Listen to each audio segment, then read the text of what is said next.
take it you already know of tough and bow and cuff and dough. Others may stumble, but not you, on hiccup, thorough, lag, and through. Well done, and now you wish perhaps to learn of less familiar traps. Beware or heard, a dreadful word that licks like beard and sounds like bird.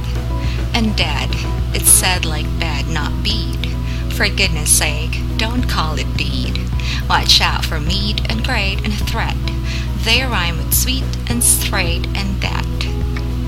A moth is not a moth and mother, nor both in bother, broth and brother. And here is not a match for there, nor deer and fear for bear and pear. And then there's close and rose and loose. Just look them up and goose and choose. And court and work and card and ward.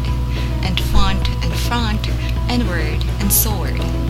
And do and go and thwart and card. Come, come, I've hardly made a start. A dreadful language, man alive, I'd mastered it when I was 5.